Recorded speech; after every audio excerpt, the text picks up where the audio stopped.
Well, well, well. Here we are again. As expected, TikTok chat is not integrating. Probably because it requires...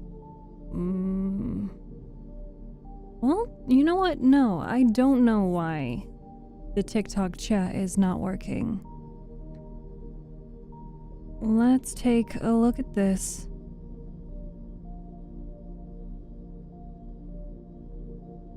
Alright. Hi, Thomas. Welcome. Thank you so much for joining today. Alright, shit's broken. We know this.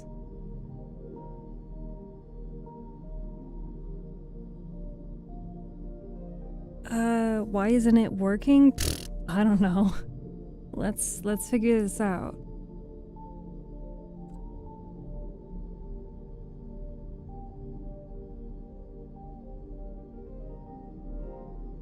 I need to set the volume. I can finally hear the music. And so can TikTok chat. I'm so sorry to everyone that I am so late, but it is hopefully with good reason. I've been trying to fix a lot of things with stream today. So thank you to B-Dogs for hopping in chat earlier and helping me test out Twitch chat. Congratulations to RQ Wolf for being first in chat, like first to redeem on Twitch. Hello Wood, hello Wraith, hello Crow, hello Unzipped, hello Shark. Let's see, I need to hide the Botrix thing. Hello Harukin. I was gonna take my coworker to work today, and the second I get on the road after getting gas, they said never mind. Oh, very nice of them. Hey Biscuit, welcome. Thank you so much for joining today. Do you like cheese? That's a really weird question. Hello Brendan, hello the boss. Alright. So let's hop over to this view. Alright. This way I can... Okay, I gotta start by going into this view. I'm like totally thrown off of my game because of this. Do you like cheese? I don't think it matters if I like cheese because I can't have cheese. Cheese has a lot of fat in it, and therefore I can no longer have cheese. So I am not allowed to answer that question anymore. This is what happens when you have a chronic illness. Welcome, welcome. Thank you so much for the follow, and I hope everyone is having a lovely day. It has been quite a hectic day for me. Let me go ahead and adjust the Twitch view, TikTok view. I mean, close enough. I'm trying, all right? I'm really trying here. I'm also, so I had to completely uninstall and reinstall OBS, including all of my plugins, all of my settings and bullshit, because when I kept the settings, it was still broken. So I had to completely undo everything in order for it to work.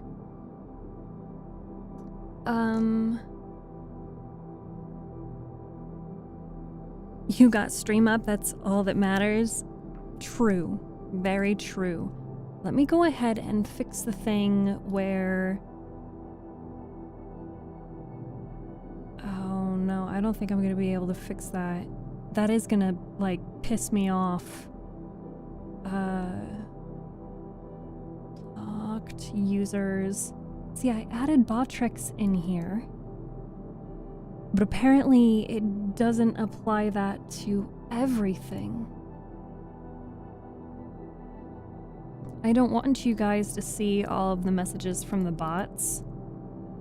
Okay, paste that. Let me get my on-screen keyboard.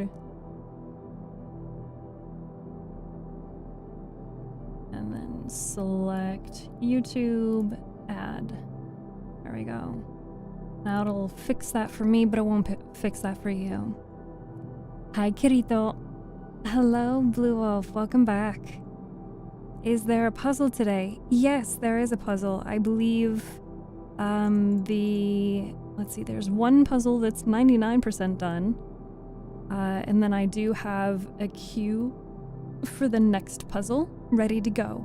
What exactly happened with OBS? So, as many know, hi Millie, oh, it's good to see you. How are you? As many know, for quite a few months, I have not been able to hear the sound bits that get played from Blurp or Tangia, stuff like that. And, you know, it's a real big downer. People love their sound bits. So I determined that in addition to fixing the multi-chat thing, because I was under the impression that it was supposed to actually fucking work this time, it's supposed to include TikTok chat. So when we go to the BRB screen, I heard that. Let's see, that was through Blurp. Give me 1 second, I have a change to make. Where's my on-screen keyboard? Click this, click that. Of course not. Click this 3 times. Okay, check this. Okay, that works. Don't worry, you're not in the dark. It's just me. I'm here. We're back. Okay, so on this screen, you can see the TV. And if you are watching the stream horizontally, you can see the fishies in the background as well. I really wanted to get TikTok to be integrated into this view, and for some godforsaken reason, it does not work. It used to work. It does not currently work. It didn't work yesterday either. It didn't work a month ago. And I don't know why the fuck it doesn't work. I'm gonna lose my shit. Because there's no reason why it should not be working.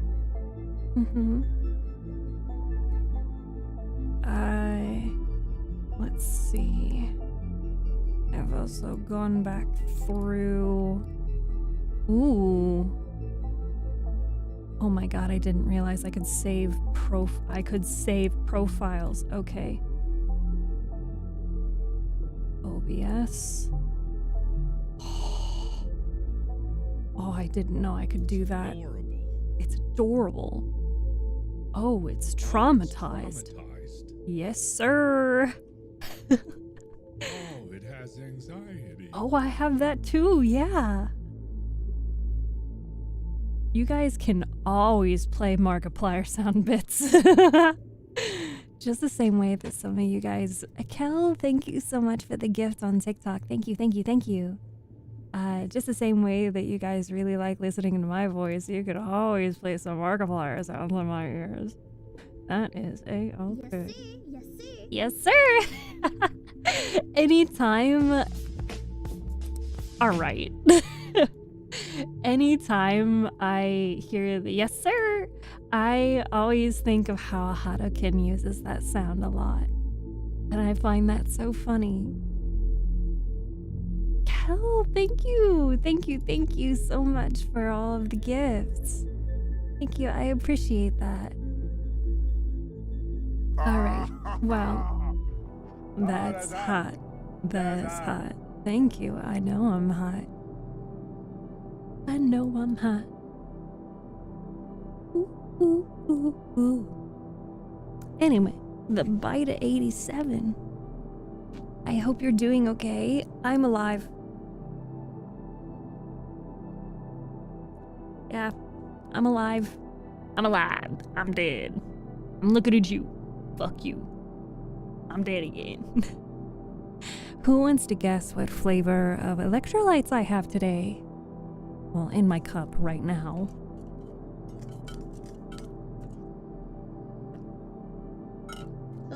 she's hot. Haha, yes. Watermelon, no. Beer, Jericho, no. It's not beer. Hi, Roy. Cats or dogs? I like cats more. Hi, Morgan. Fruit punch, cherry. Ooh, I wish I had a cherry. I don't. Fruit punch, no. It's not citrus or lime. Nope. Close. It's not lemon. Hi, Murder. Cool blue? Thank you. Here, I can turn the lights back on too.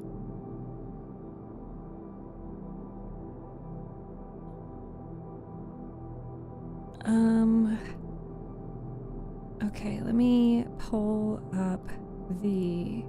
Oh, you guys started a hype train. You started a hype train. Thank you.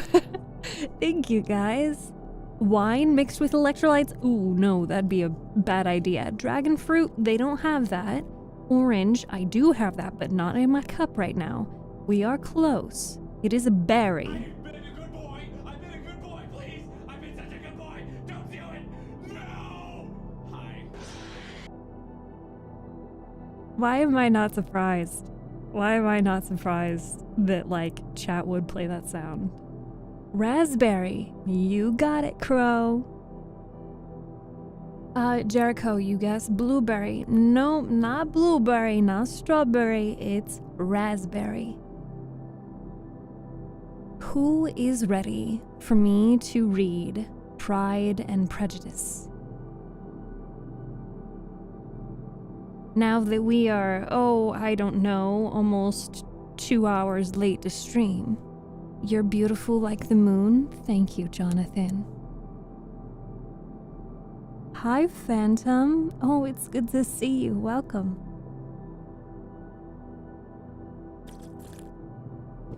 Yes, it's raspberry today. We're going to be picking up Pride and Prejudice on chapter 8. Is the music a little loud for you guys?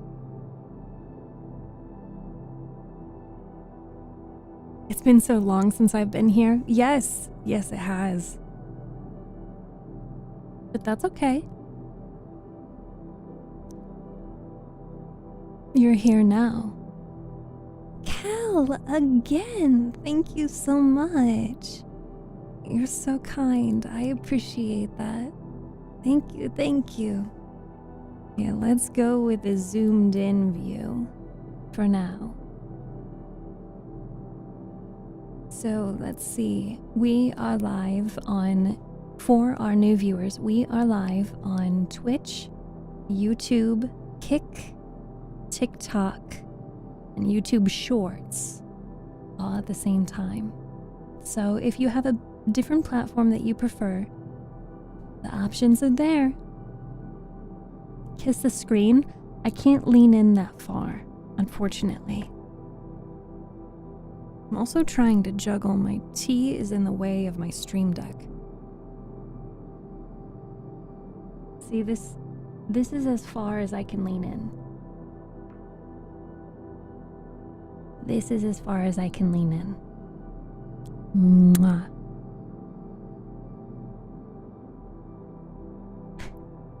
Is that what you guys wanted? You just wanted me to kiss the microphone? I don't do mouth sounds, but I can kiss the microphone sometimes.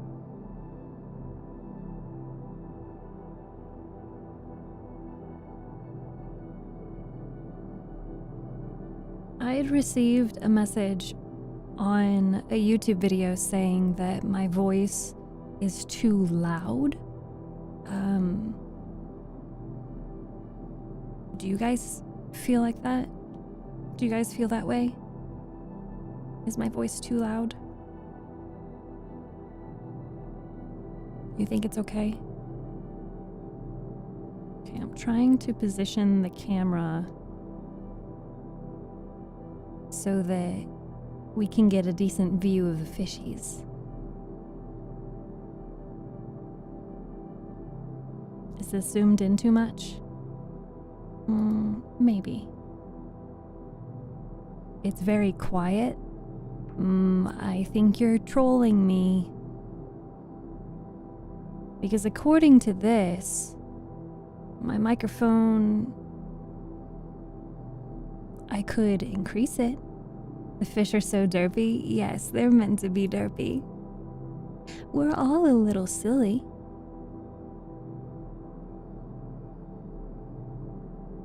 Okay. I like this camera view a little better. You don't exactly see a whole lot of fishies over my shoulder right now, but there are more fishies if I scroll over this way. Okay. Let me go into my settings. What, Shark?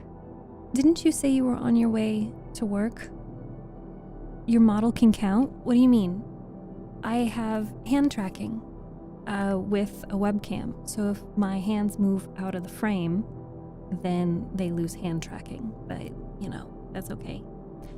Hi, dogs. Thank you for joining TikTok chat. I might do a tactic one day where I quickly save a bits in an entire stream just to redeem hydrate over and over.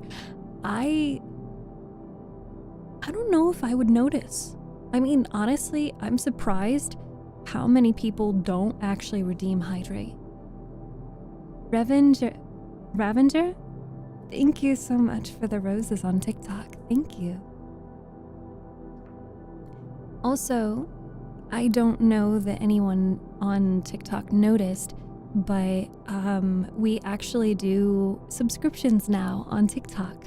So if you like to be a supporter and you'd like to subscribe, you can apparently do that through TikTok now.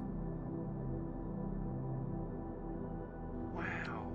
Thank you for the kissies. Wow. Thank you, Wraith. It's my day off. Oh, good. Hi, Titan. Sounds okay to me? Okay. Thank you for the hydrate.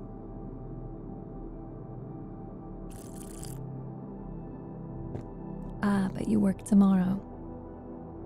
How am I? I'm alive. Every time I say that, I'm alive. I'm dead. I'm looking at you. I love that meme so much. For no reason. Okay, let me find where I have the camera thing so I can fix this. Oh, wait. You guys already did. Damn it. Okay, so we're gonna change the camera again. Thank you so much for the heart. What time is it for you? I actually enabled a new command. I don't know if it worked. Yes, it did. So whenever someone on Twitch says time, or like what time is it, or something of that sort, they will, or you can exclamation point time. It will automatically respond with my current time.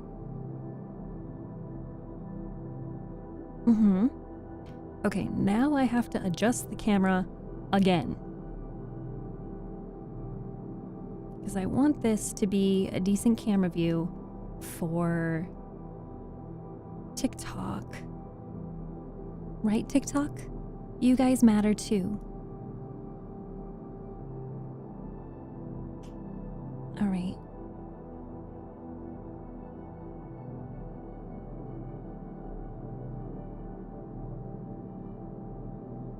Where's the button?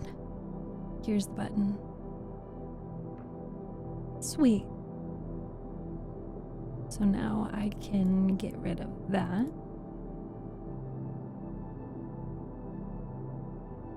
I like Skittles.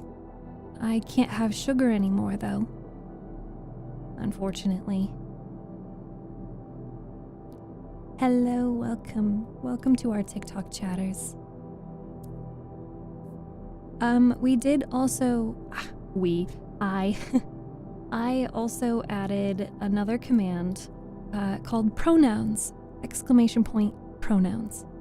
And it'll take you to a website where you authenticate with your Twitch profile and you just indicate your pronouns. I was trying to get it so it would work on the chat screen, the TV, but unfortunately I couldn't get it to work. Why no sugar?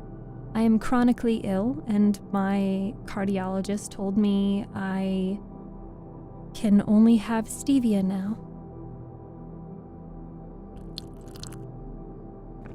Alright, fishies. Let's get reading before we get too distracted.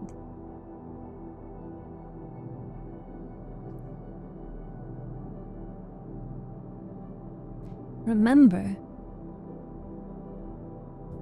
I'm reading Pride and Prejudice here, so I love doing fun stuff with the puzzle.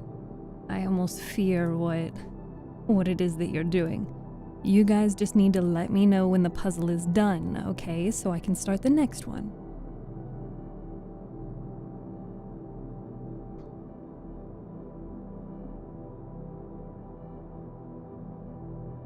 Alright. Let's turn the lights off too.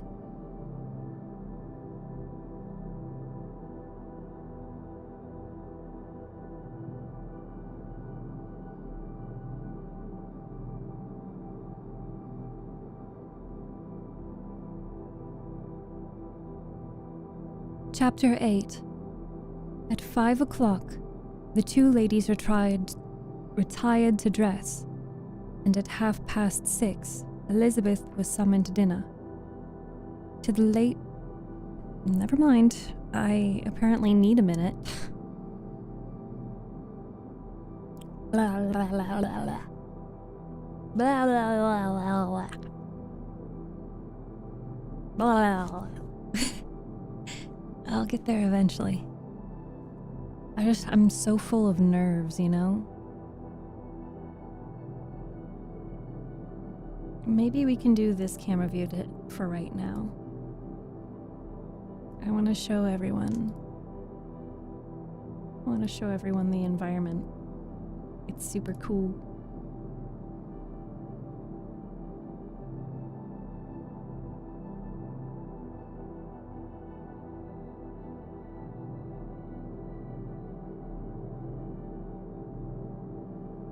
Let's see, fit to screen and center, fill screen and center.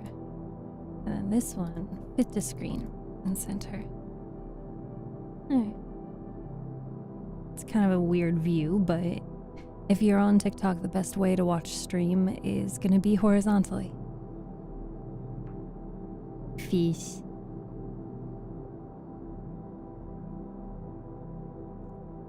I'm trying to read your name.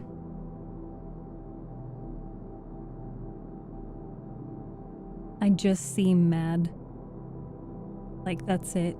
I see mad, and I see Robin. And I don't know how do I say your name? Help me. Welcome. My name is unimportant. I try, okay? I'm a streamer. It's my job. I gotta try. I gotta try somehow. Madcap and Robin. Okay. Which would you like me to call you?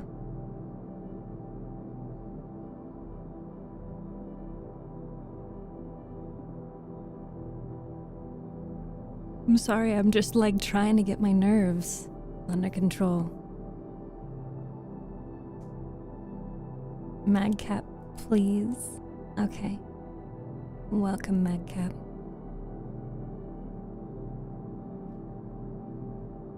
Chapter 8. At 5 o'clock, the two ladies retired to dress, and at 6:30, Elizabeth was summoned to dinner, to the civil inquiries which then poured in, and amongst which she had the pleasure of distinguishing the much superior solicitude of Mr. Bingley's. She could not make a very favourable answer. Jane was by no means better. The sisters, on hearing this, repeated 3 or 4 times how much they were grieved, how shocking it was to have a bad cold, and how excessively they disliked being ill themselves, and then thought no more of the matter, and their indifference toward Jane when not immediately before them, restored Elizabeth to the enjoyment of all her former dislike.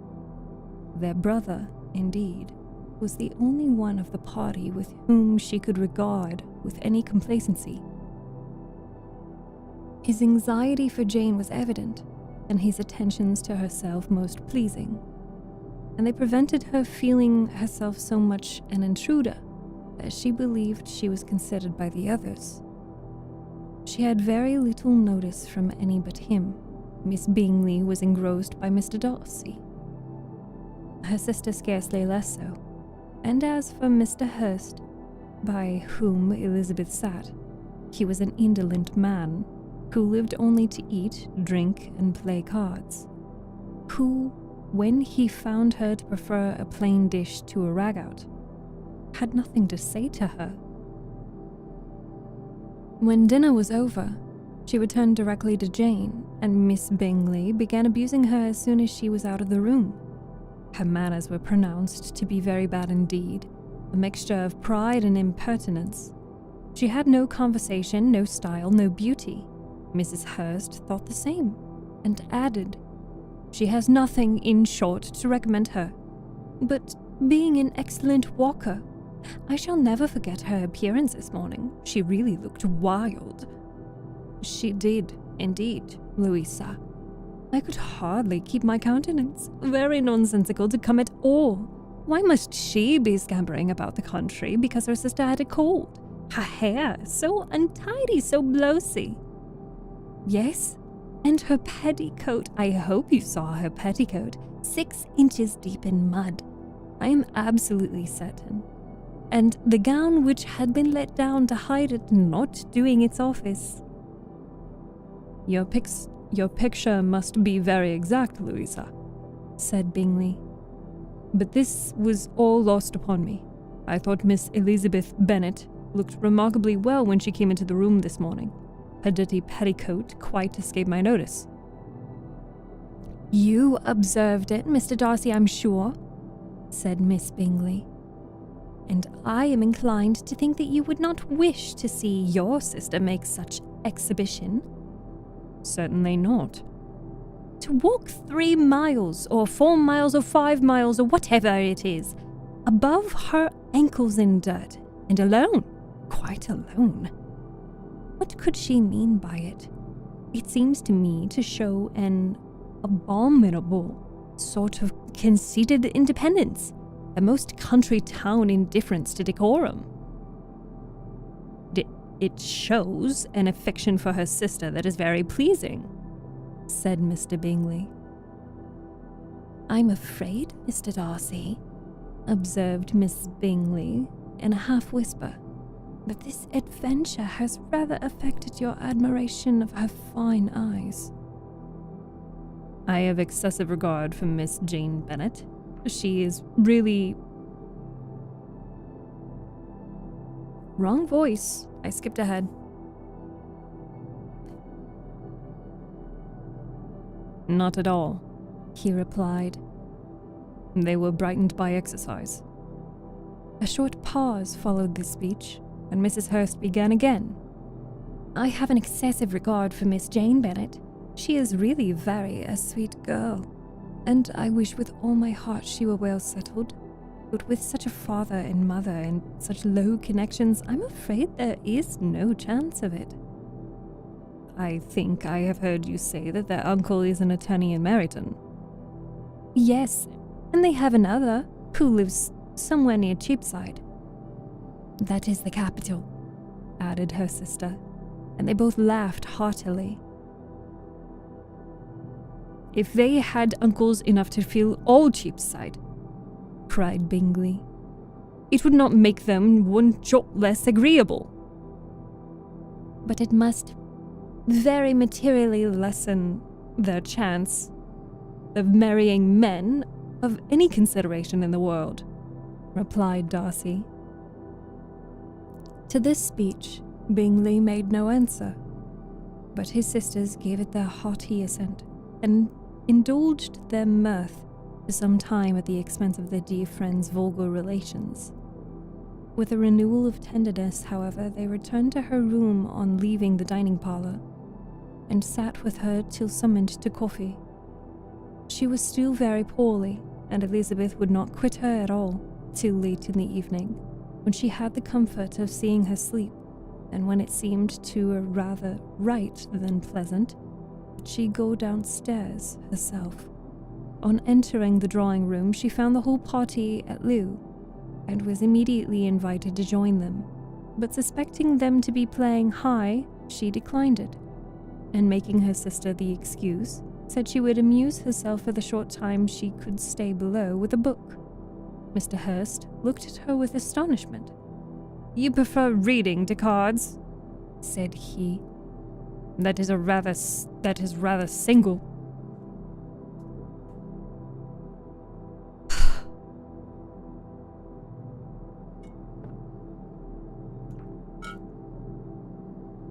Apparently, I've lost my ability to talk.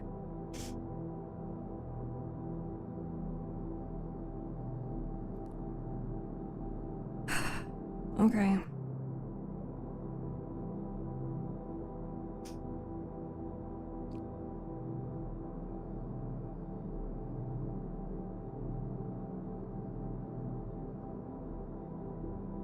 "Do you prefer reading to cards?" said he. "That is rather singular." "Miss Eliza Bennet," said Miss Bingley, "despises cards. She is a great reader and has no pleasure in anything else." "I deserve neither such praise nor such censure," cried Elizabeth. "I am not a great reader, and I have pleasure in many things." "In nursing your sister, I am sure you have pleasure," said Bingley, "and I hope it will soon increase by seeing her quite well." Elizabeth thanked him from her heart, and then walked towards the table where a few books were lying. He immediately offered to fetch her others, all that his library afforded. "And I wish my collection were larger for your benefit and my own credit, but I am an idle fellow, and though I have not many, I have more than I ever looked into." Elizabeth assured him that she could suit herself perfectly with those in the room. "I'm astonished," said Miss Bingley, "that my father should have left so small a collection of books. What a delightful library you have at Pemberley, Mr. Darcy." "It ought to be good," he replied. "It has been the work of many generations." "And then you have added so much to it yourself. You are always buying books." "I cannot comprehend the neglect of a family library in days such as these." "Neglect? I am sure you neglect nothing that can add to the beauties of that noble place. Charles, when you build your house, I wish it to be half as delightful as Pemberley." "I wish it may." "But I would really advise you to make purchase in the neighborhood, and take Pemberley for some kind of model. There is not a finer county in England than Derbyshire." "With all my heart, I will buy Pemberley itself, if Darcy will sell it." "I am talking of possibilities, Charles." "Upon my word, Caroline, I should think it more possible to get Pemberley by purchase than by imitation." Elizabeth was so much caught with what passed as to leave her very little attention for her book, and soon, laying it wholly aside, she drew near the card table and stationed herself between Mr. Bingley and his eldest sister to observe the game. "Is Miss Darcy such much grown since the spring?" said Miss Bingley. "Will she be as tall as I am?" "I think she will. She is now about Miss Elizabeth Bennet's height, or rather taller." "How I long to see her again. I never met with anybody who delighted me so much, such a countenance, such manners, and so extremely accomplished for her age. Her performance on the pianoforte is exquisite." It is amazing to me, said Bingley, how young ladies can have patience to be so very accomplished as they all are. Oh, young ladies accomplished? My dear Charles, what do you mean? Yes, all of them, I think. They all paint tables, cover screens, and net purses. I scarcely know anyone who cannot do all this, and I'm sure I never heard a young lady spoken of for the first time without being informed that she was very accomplished. Your list of the common extent of accomplishments, said Darcy, has too much truth. The word is applied to many a woman who deserves it no otherwise than by netting a purse or covering a screen. But I am very far from agreeing with you in your estimation of ladies in general. I cannot boast of knowing more than half a dozen, in the whole range of my acquaintance, that are really accomplished. Nor am I am sure, said Miss Bingley. Then, observed Elizabeth, you must comprehend a great deal in your idea of an accomplished woman.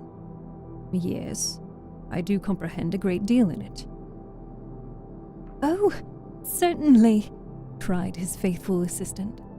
No one can really esteem accomplished who does not greatly surpass what is usually met with. A woman must have a thorough knowledge of music, singing, drawing, dancing, and the modern languages to deserve the word. And besides all this, she must possess a certain something in her air and manner of walking, the tone of her voice, her address and expressions, or the word will be but half deserved. All this she must possess, added Darcy, and to all this she must add something more substantial, in the improvement of her mind by extensive reading. I'm no longer surprised at your knowing only 6 accomplished women. I rather wonder now at your knowing any. Are you so severe upon your own sex as to doubt the possibility of all this? I never saw such a woman. I never saw such capacity and taste and application and elegance as you describe it. Mrs. Hurst and Miss Bingley both cried out against the injustice of her implied doubt, and were both protesting that they knew many women who answered this description. When Mr. Hurst called them to order, with bitter complaints of their inattention to what was going forward, as all conversation was thereby at end, Elizabeth soon afterwards left the room. Elizabeth Bennet, said Miss Bingley, when the door was closed on her, is one of those young ladies who seek to recommend themselves to the other sex by undervaluing her own, and with many men, I dare say, it succeeds. But in my opinion, it is a paltry device, a very mean art. Undoubtedly, replied Darcy, to whom this remark was chiefly addressed. There is a meanness in all arts, which ladies sometimes condescend to employ for captivation. Whatever bears affinity to cunning is despicable. Miss Bingley was not entirely satisfied with this reply as to continue the subject. Elizabeth joined them again, only to say that her sister was worse, and that she could not leave her. Bingley urged Mr. Jones being sent for immediately, while his sisters, convinced that no country advice could be of any service, recommend an express to town for one of the most eminent physicians. This she would not hear of, but she was not so unwilling to comply with her brother's proposal, and it was settled that Mr. Jones would be sent for early in the morning, if Miss Bennet were not decidedly better. Bingley was quite uncomfortable. His sisters declared that they were miserable. They solaced their wretchedness, however, by duets after supper, while he could find no better relief to his feelings than by giving his housekeeper directions that every attention might be paid to the sick lady and her sister.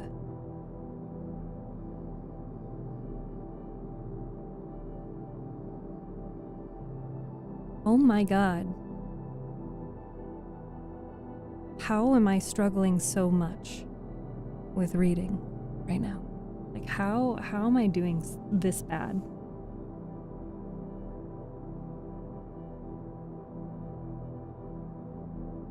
I'm so sorry for all the times I'm getting, like, caught up. My words are, like, stumbling over each other. This is infuriating for me. But how can I mess up so much?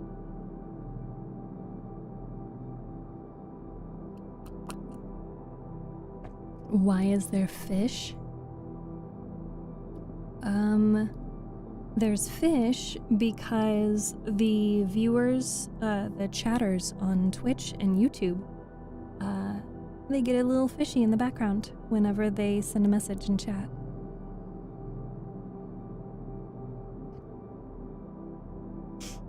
You're having better luck than I did. It feels a lot more natural to read when you read it in an accent. Surprisingly. For all of our new viewers joining us on TikTok, if you would like a fishy in the background, you have to join in chat on twitch.tv/StephSue or on YouTube. You can send a message in chat just saying hi, coming from TikTok, and then you'll get a fishy with your name on it.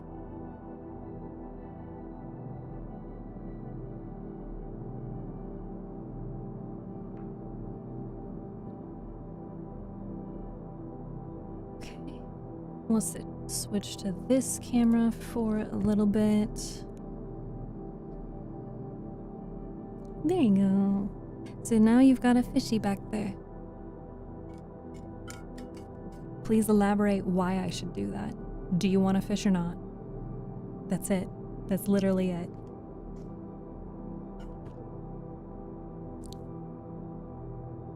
Here, if I switch back to the other camera, we can fly around. We can go say hello. Hello, fishies. Hello, cute little fishies. I'm just gonna watch you for a little bit. I'm gonna read, and we're gonna watch the fish. Slayer, thank you so much for the rose. Hello, Amir, welcome.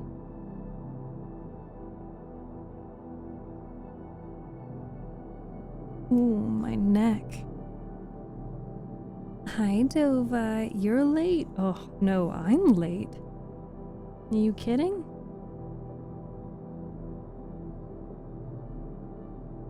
Oh, I have so many Instagram messages to look at later. Enjoy your lurk, Dova. Forehead kisses to you. I miss you. Slayer, thank you again so much for the gift. Thank you, thank you. Okay. I will keep reading. Maybe I should go a little bit slower on the reading.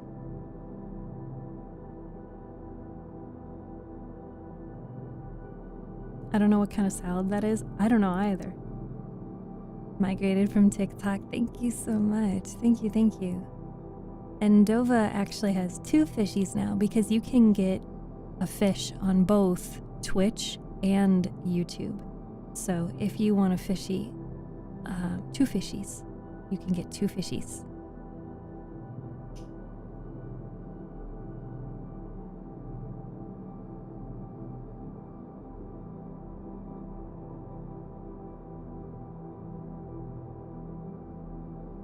Chapter 9. Elizabeth passed the chief of the night in her sister's room, and in the morning had the pleasure of being able to send a tolerable answer to the inquiries which she very early received from Mr. Bingley by the housemaid, and some time afterwards from the 2 elegant ladies who waited on his sisters. In spite of this amendment, however, she requested to have a note sent to Longbourn, desiring her mother to visit Jane, and form her own judgment of her situation.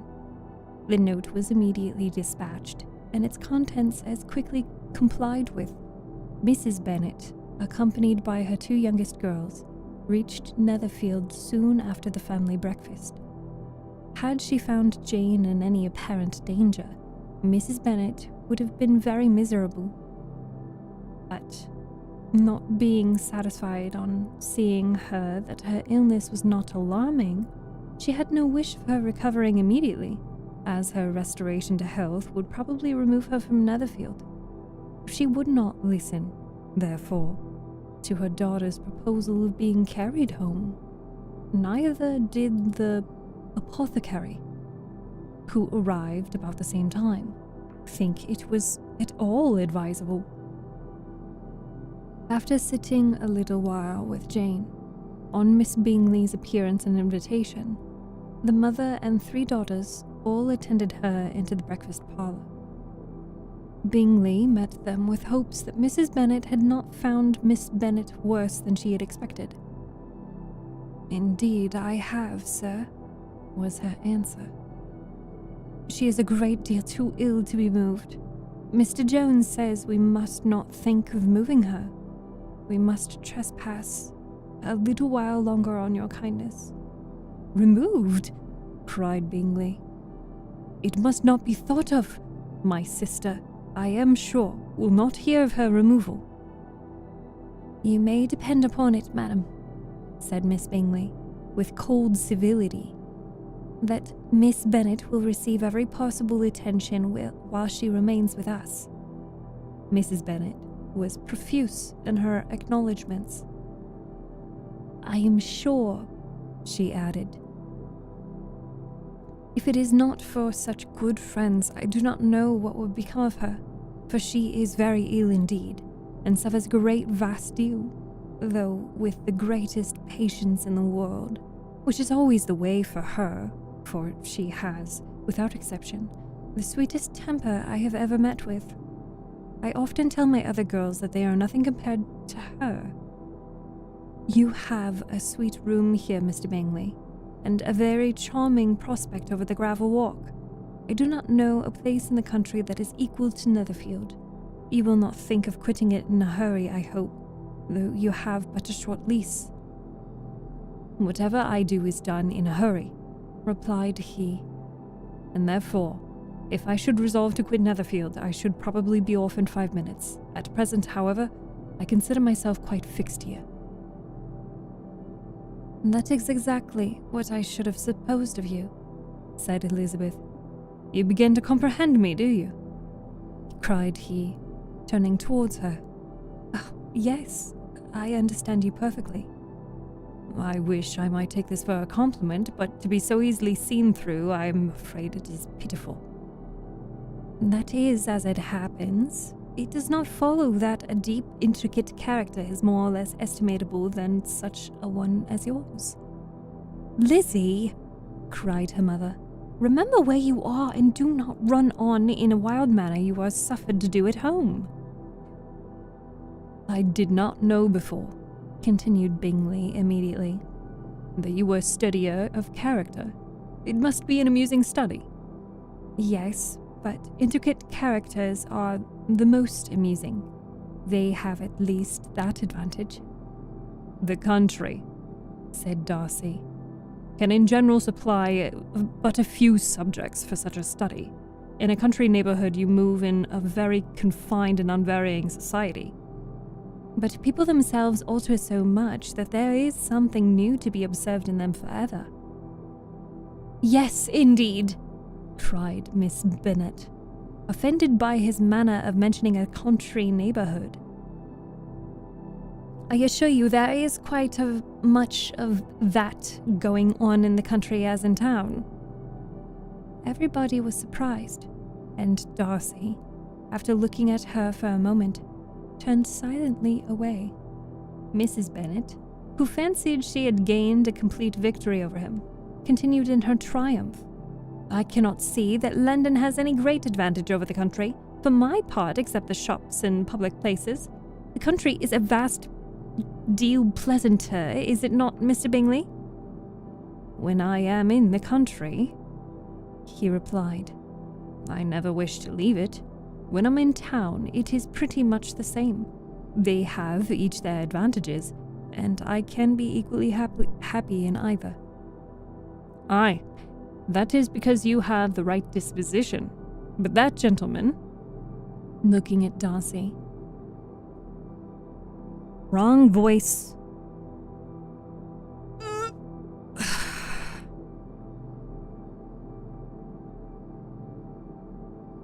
I hate it when that happens.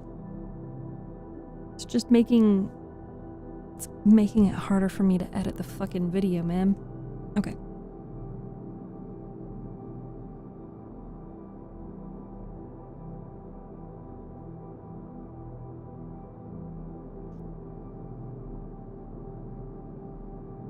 Aye, that is because you have the right disposition. But that gentleman, looking at Darcy, seemed to think that the country was nothing at all. Indeed, Mamma, you are mistaken, said Elizabeth, blushing for her mother. You quite mistook Mr. Darcy. He only meant that there was not such a variety of people to be met with in the country as in the town, which you must acknowledge to be true. Certainly, my dear, nobody said there were. But as to not meeting with many people in this neighborhood, I believe there are few neighborhoods larger. I know we dine with 24 families. Nothing but concern for Elizabeth could enable Bingley to keep his countenance. His sister was less delicate and directed her eyes toward Mr. Darcy with a very expressive smile. Elizabeth, for the sake of saying something that might turn her mother's thoughts, now asked her if Charlotte Lucas had been at Longbourn since her coming away. Yes, she called yesterday with her father. What an agreeable man Sir William is, Mr. Bingley, is he not? So much the man of fashion, so genteel and easy. He has always something to say to everybody. That is my idea of good breeding, and those persons who fancy themselves very important and never open their mouths quite mistake that manner. Did Charlotte dine with you? No, she would go home. I fancy she was wanted about the mince pies. For my part, Mr. Bingley, I always keep servants that can do their own work. My daughters are brought up very differently, but everybody is to judge for themselves, and the Lucases are very good sort of girls, I assure you. It is a pity they are not handsome. Not that I think Charlotte was so very plain, but then she is our particular friend. She seems a very pleasant young woman. Oh, dear, yes, but you must own she is very plain. Lady Lucas herself has often said so, and envied me Jane's beauty. I do not like to boast of my own child, but to be sure, Jane, one does not often see anybody better looking. It is what everybody says. I do trust my own partiality. When she was only 15, there was a man at my brother Gardiner's in town so much in love with her that my sister-in-law was sure he would make her an offer before we came away. But, however, he did not. Perhaps he thought her too young. However, he wrote some verses on her, and very pretty they were. And so ended his affection, said Elizabeth impatiently. There has been many a one, I fancy, overcome in the same way. I wonder who first discovered the efficacy of poetry in driving away love. I've been used to consider poetry as food of love, said Darcy. Of a fine, stout, healthy love it may. Everything nourishes what is strong already, but if it be only a slight, thin sort of inclination, I'm convinced that one good sonnet will starve it entirely away. Darcy only smiled, and the general pause which ensued made Elizabeth tremble lest her mother should be exposing herself again. She longed to speak, but could think of nothing to say. After a short silence, Mrs. Bennet began repeating her thanks to Mr. Bingley for his kindness to Jane. With an apology for troubling him also with Lizzie, Mr. Bingley was unaffectedly civil in his answer, and forced his younger sister to be civil also, and say what the occasion required. She performed her part indeed without much graciousness, but Mrs. Bennet was satisfied, and soon afterwards ordered her carriage. Upon the signal, the youngest of her daughters put herself forward. The two girls had been whispering to each other during the whole visit, and the result of it was that the youngest should tax Mr. Bingley with having promised on his first coming to the country to give a ball at Netherfield. Lydia was a stout, well-grown girl of 15, with a fine complexion and good-humoured countenance, a favourite with her mother, whose affection had brought her into public at an early age. She had high animal spirits and a sort of natural self-consequence, which the attention of the officers, to whom her uncle's good dinners and her own easy manners recommended her, had increased into assurance. She was very equal, therefore, to address Mr. Bingley on the subject of the ball, and abruptly reminded him of his promise, adding that it would be the most shameful thing in the world if he did not keep it. His answer to this sudden attack was delightful to their mother's ear. "I'm perfectly ready, I assure you, to keep my engagement, and when your sister is recovered, you shall, if you please, name the very day of the ball. But you would not wish to be dancing when she is ill." Lydia declared herself satisfied. "Oh, yes, it would be much better to wait till Jane is well. And by that time, most likely Captain Carter would be at Meryton again. And when you have given your ball," she added, "I shall insist on their giving one also. I shall tell Colonel Forster it would be quite a shame if he does not." Mrs. Bennet and her daughters then departed, and Elizabeth returned instantly to Jane, leaving her own and her relations' behaviour to the remarks of the two ladies and Mr. Darcy, the latter of whom, however, could not be prevailed on to join in the censure of her, in spite of all Miss Bingley's witticisms of fine eyes.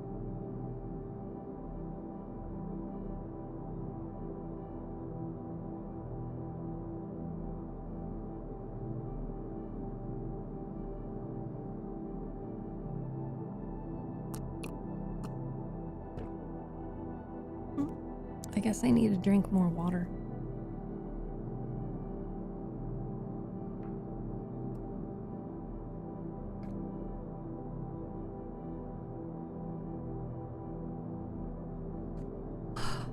I gotta take a couple of deep breaths.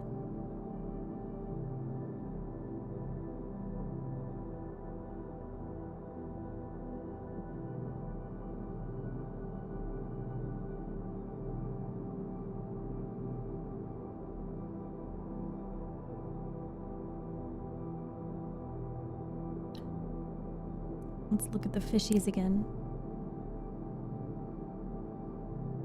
Look at the fishies. Look at the fishies. Your face is sending me. Sending you where? To jail? It's funny? My face is funny? Here, I can zoom in on it.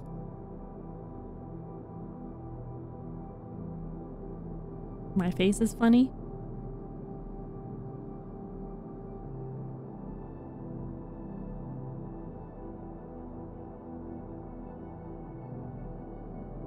What do you mean? What do you mean by that? Am I pretty now?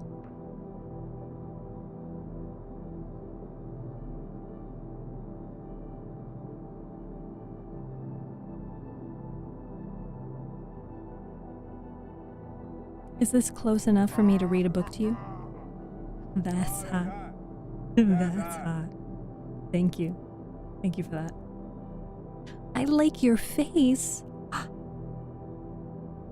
That's so sweet of you. Thank you.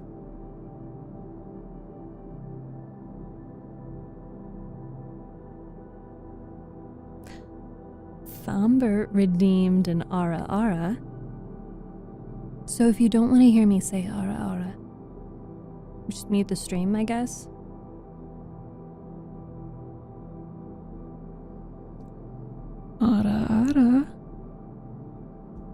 probably wasn't my best. That's okay. Cute girl angry? Angry. This is my angry face.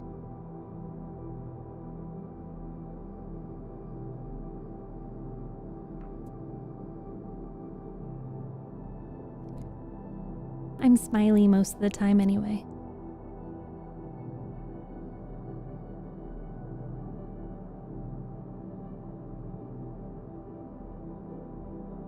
You guys want me to...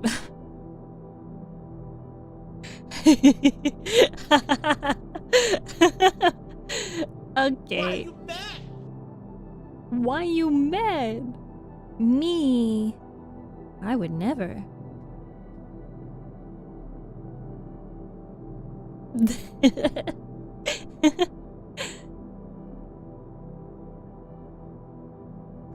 My tummy is upset.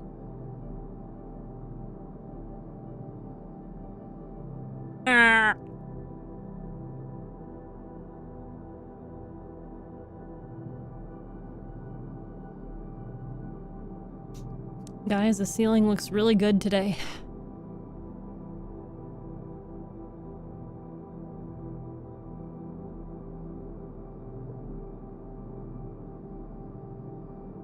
Stop it. Get some help. Okay. Speaking of which, I'm gonna make a quick run to the bathroom and I'll be right back. Twitch chat, entertain TikTok chat. Please and thank you.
You may now request your last meal. It can be anything. Anything? Fuck. Shit, you looking kind of thick. All right, this guy's clinically insane. What, you said it could be anything? Yo, what the fuck?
Hey, Daddy, are you gonna come to Red Robin this Father's Day? That's right, you forgot to pull out, now you get to eat out.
Dog Hunter, what the fuck did I just read? You gonna explain yourself to me? You're in the hot seat now.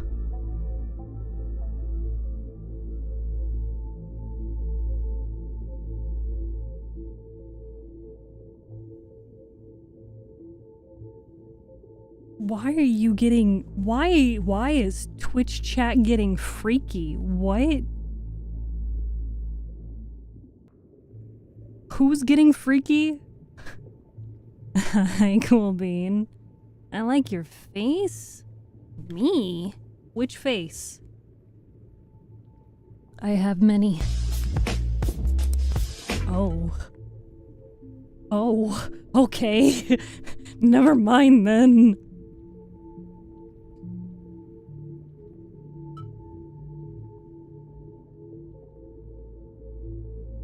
Who played it? Who did what? Harukin? Harukin, did you do something again?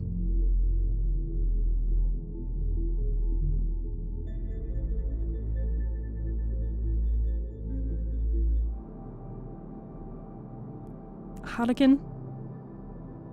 I'm gonna need you to explain yourself. What sound? What sound happened?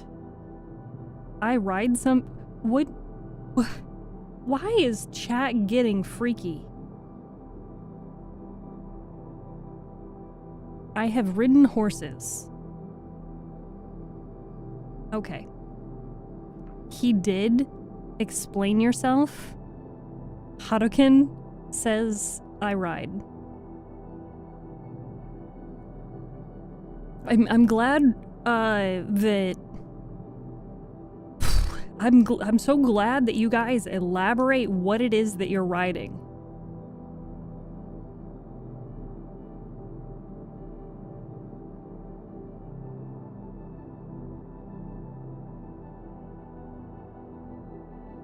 I have lots of context.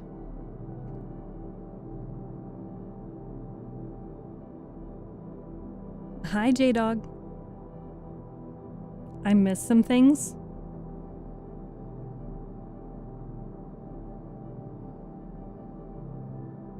I plead on goofy antics. Well, you are good at goofy antics. But I missed it.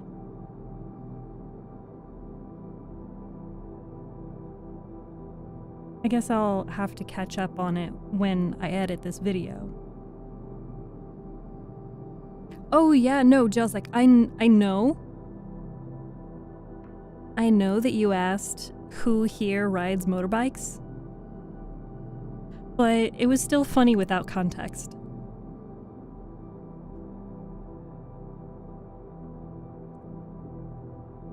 Want me to play it again? Do I need to be in fear? Do I need to be afraid of what's going to accost my ears?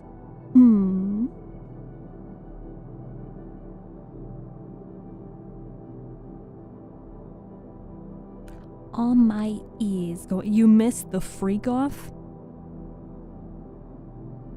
How can you people be freaky without me? You're freaky with, like, while I'm here, you're freaky when I'm not here. Like, does that just mean that you're freaky all the time?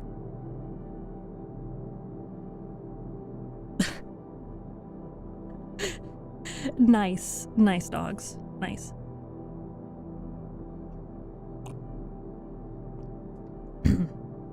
Oh my god, it's so juicy! Are you making a steak?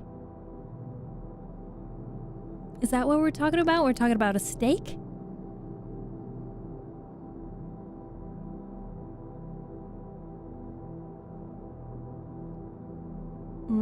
A nice butter basted with thyme. Is it thyme or is it rosemary? It's rosemary, isn't it? Like a rosemary butter garlic basted steak.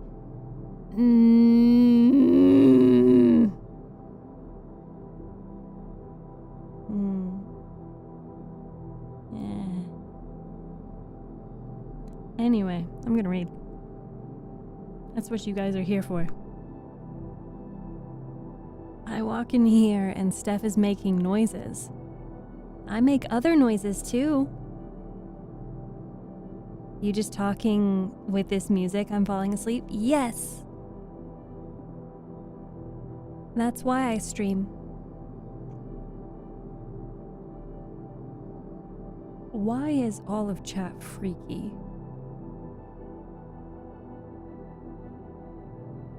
Well, with that, I'm just gonna read.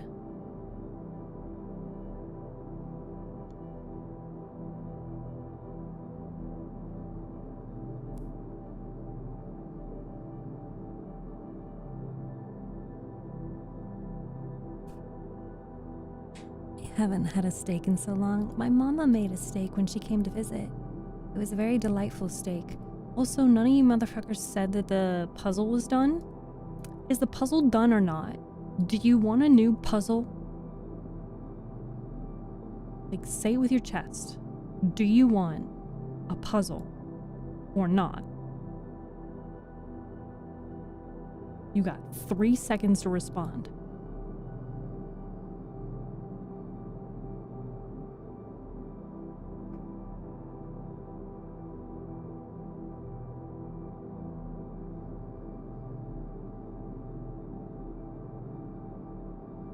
Alright, I'm impatient. I'll just start the next puzzle. Excuse me? Mommy? Sorry. Mommy? Sorry. Mommy? Sorry. Mommy? Sorry. Mommy? Yes, Thambert. You called? I'm new. What is this? I read book. Yes, Shattered. I can hear sound alerts again. I had to completely uninstall OBS and all of my settings and plugins and reinstall everything and then set everything back up again.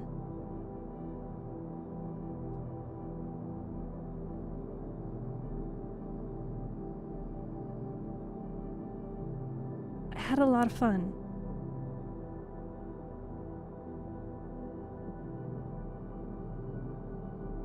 It was a great time.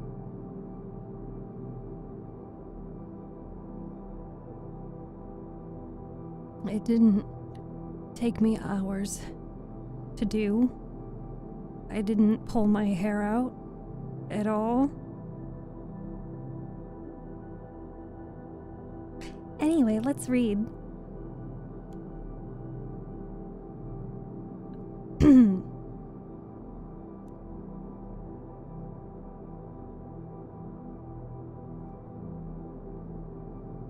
Chapter 10. The day passed much as the day before had done. Mrs. Hurst and Miss Bingley had spent some hours of the morning with the invalid, who continued, though slowly, to mend, and in the evening, Elizabeth joined their party in the drawing room. The loo table, however, did not appear. Mr. Darcy was writing. Miss Bingley was seated near him, was watching the progress of his letter, and repeatedly calling off his attention by messages to his sister. Mr. Hurst and Mr. Bingley were at piquet, and Mrs. Hurst was observing their game. Elizabeth took up some needlework and was sufficiently amused in attending to what passed between Darcy and his companion. The perpetual commendations of the lady, either of his handwriting or on the evenness of his lines, or on the length of his letter, with the perfect unconcern with which her praises were received, formed a curious dialogue, and was exactly in union with her opinion of each. Oh, how delightedly Miss Darcy will be to receive such a letter. He made no answer. You write uncommonly fast. You are mistaken. I write rather slowly. How many letters must you have occasion to write in the course of a year? Letters of business, too. How odious I should think them. It is fortunate, then, that they all fall to my lot instead of yours. Pray tell your sister that I long to see her.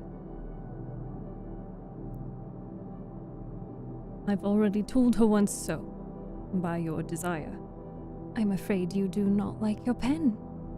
Let me mend it for you. I mend pens remarkably well. Thank you. But I always mend my own. How can you contrive to write so even? He was silent. Tell your sister I am delighted to hear of her improvement on the harp, and pray let her know that I am quite in raptures with her beautiful little design for the table, and I think it infinitely superior to Miss Grantley's. Will you give me leave to defer your rapture till I write again? At present, I have not room to do them justice. Oh, it is of no consequence. I shall see her in January. But do you always write such charming long letters to her, Mr. Darcy? They are generally long, but whether always charming, it is not for me to decide. It is a rule with me, but a person who can write a long letter with ease cannot write ill. That will not do for a compliment to Darcy. Caroline, cried her brother, because he does not write with ease. He studies too much of words of 4 syllables. Do you not, Darcy? My style of writing is very different from yours. Oh, cried Miss Bingley. Charles writes in the most careless way imaginable. He leaves out half his words and blots the rest. My ideas flow so rapidly that I have not time to express them, by which means my letters sometimes convey no ideas at all to my correspondents. Your humility, Mr. Bingley, said Elizabeth, must disarm reproof. Nothing is more deceitful, said Darcy, than the appearance of humility. It is often only carelessness of opinion, and sometimes an indirect boast. And which of the two do you call my little recent piece of modesty? The indirect boast, for you are really proud of your defects in writing, because you consider them as proceeding from a rapidity of thought and carelessness of execution, which, if not estimable, you think at least highly interesting. The power of doing anything with quickness is always prized much by the possessor, and often without any attention to the imperfection of the performance. When you told Mrs. Bennet this morning that if you ever resolved upon quitting Netherfield, you should be gone in 5 minutes, you meant it to be some sort of panegyric, of compliment to yourself. And yet what is there very so laudable in a precipitance which must leave very unnecessary business undone, and can be of no real advantage to yourself or anyone else? Nay, cried Bingley. This is too much, to remember at night all the foolish things that were said in the morning, and yet, upon my honor, I believe what I said of myself to be true, and I believe it at this moment. At least, therefore, I do not assume the character of needless precipitance, merely to show off before the ladies. I dare say you believed it, but I am by no means convinced that you would be gone with such clarity. Your conduct would be quite as dependent on chance as that of any man I know. And if, as you were mounting your horse, a friend were to say, Bingley, you had better stay till next week, you would probably do it. Probably not go. And at another word, might stay a month.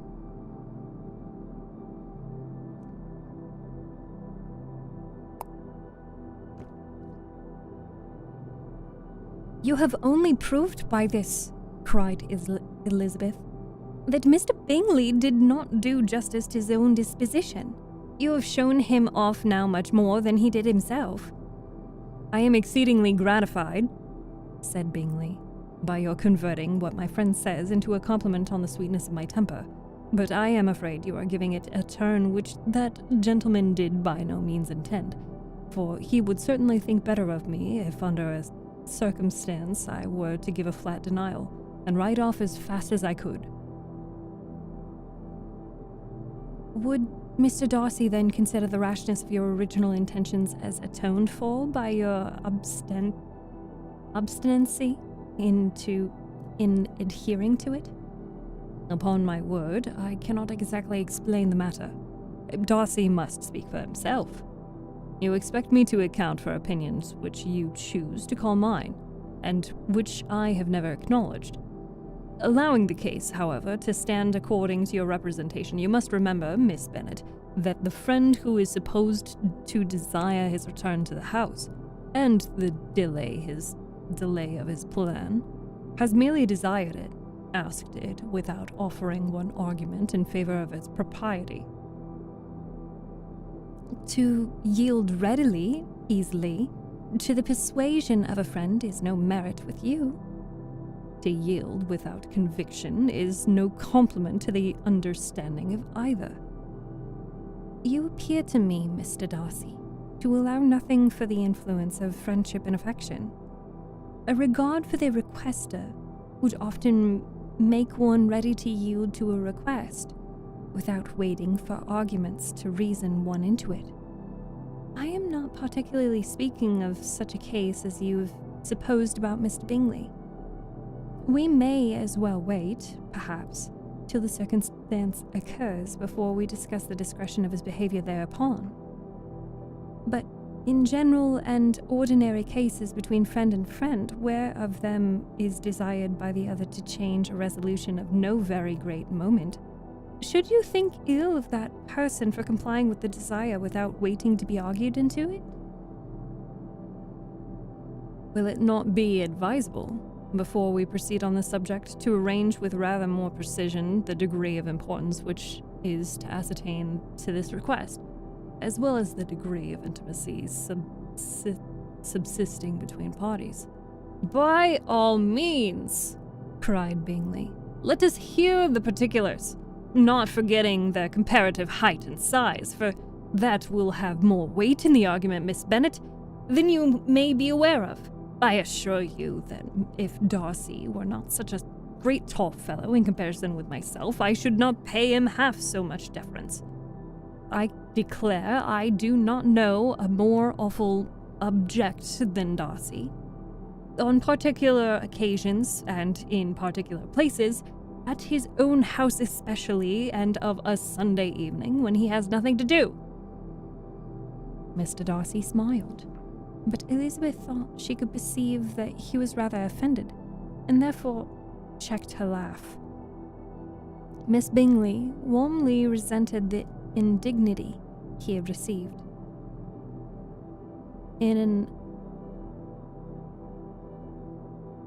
expostulation with her brother for taking such nonsense.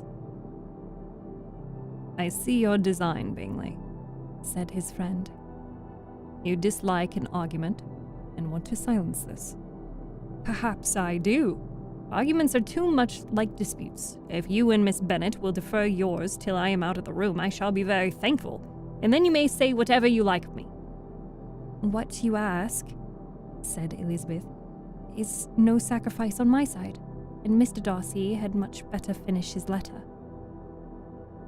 Mr. Darcy took her advice and did finish his letter. When that business was over, he applied to Miss Bingley and Elizabeth for an indulgence of music. Miss Bingley moved with some alacrity to the pianoforte, and, after a polite request that Elizabeth would lead the way with the other as politely and more earnestly negatived, she seated herself. Mrs. Hurst sang with her sister, and while they were thus employed, Elizabeth could not help observing, as she turned over some music books that lay on the instrument, how frequently Mr. Darcy's eyes were fixed on her. She hardly knew how to suppose that she could be the subject of admiration to so great a man, and yet that he should look at her because he disliked her was still more strange. She could only imagine, however, at last, that she drew his notice because there was something more wrong and reprehensible, according to his ideas of right, than in any other person present. The supposition did not pain her. She liked him too little to care for his approbation. After playing some Italian songs, Miss Bingley varied the charm by a lively Scotch air, and soon afterwards Mr. Darcy, drawing near Elizabeth, said to her, "Do you not feel a great inclination, Miss Bennet, to seize such an opportunity of dancing a reel?" She smiled, but made no answer.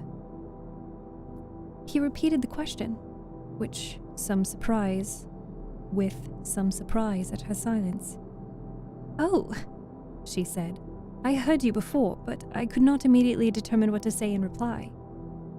You wanted me, I know, to say yes, that you might have the pleasure of despising my taste, but I always delight in overthrowing those kind of schemes, and cheating a person of their premeditated contempt. I have therefore made up my mind to tell you that I do not want to dance a reel at all, and now despise me if you dare." "Indeed, I do not dare." Elizabeth, having rather expected to affront him, was amazed by his gallantry, but there was a mixture of sweetness and archness in her manner, which made it difficult for her to affront anybody, and Darcy had never been so bewitched by any woman as he was by her. He really believed that, were it not for the inferiority of her connections, she should be some danger. Miss Bingley saw, or suspected enough to be jealous, and her great anxiety for the recovery of her dear friend Jane received some assistance from her desire of getting rid of Elizabeth. She often tried to provoke Darcy into disliking her guest by talking of the supposed marriage and planning his happiness in such an alliance.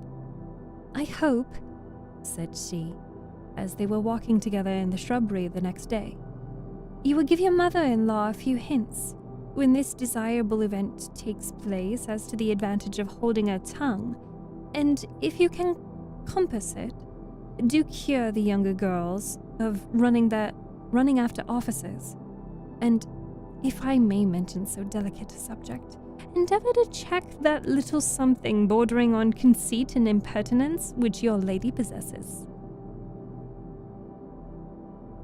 "Have you anything else to propose for my domestic felicity?" "Oh, yes. Do let the portraits of your uncle and Aunt Phillips be placed in the gallery at Pemberley. Put them next to your great-uncle the judge. They are in the same profession, you know, only in different lines. As for your Elizabeth's picture, you must not have it taken, for what painter could do justice to those beautiful eyes? It would not be easy, indeed, to catch their expression, but their color and shape, and the eyelashes so remarkably fine, might be copied." At that moment, they were met from another walk by Mrs. Hurst and Elizabeth herself. "I did not know that you intended to walk," said Miss Bingley, in some confusion, lest they had been overheard. "You used us abominably ill," answered Mrs. Hurst, "running away without telling us that you were going out." Then, taking the disregarded arm of Mr. Darcy, she left Elizabeth to walk by herself. The path just admitted 3. Mr. Darcy felt their rudeness, and immediately said, "This walk is not wide enough for our party. We had better go into the avenue." But Elizabeth, who had not the least inclination to remain with them, laughingly answered, "No, no, stay where you are. You are charmingly grouped and appear to uncommon advantage. The picturesque would be spoilt by admitting a 4th. Goodbye." She then ran off gaily, rejoicing as she rambled about, in the hope of being at home again in a day or 2. Jane was already so much recovered as to intend leaving her room for a couple hours that evening.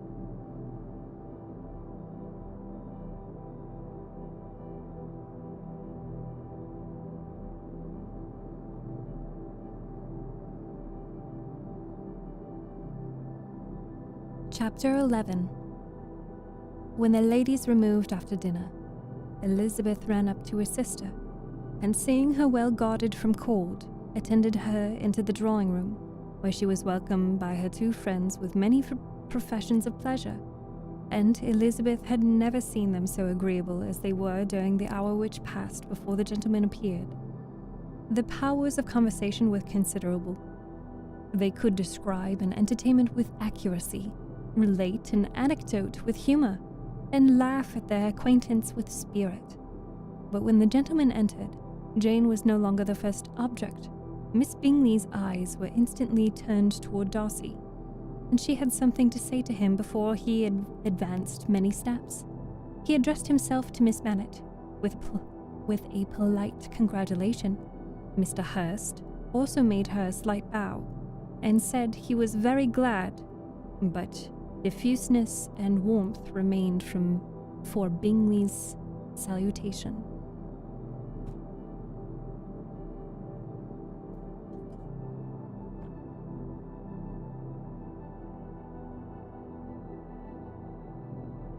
He was full of joy and attention.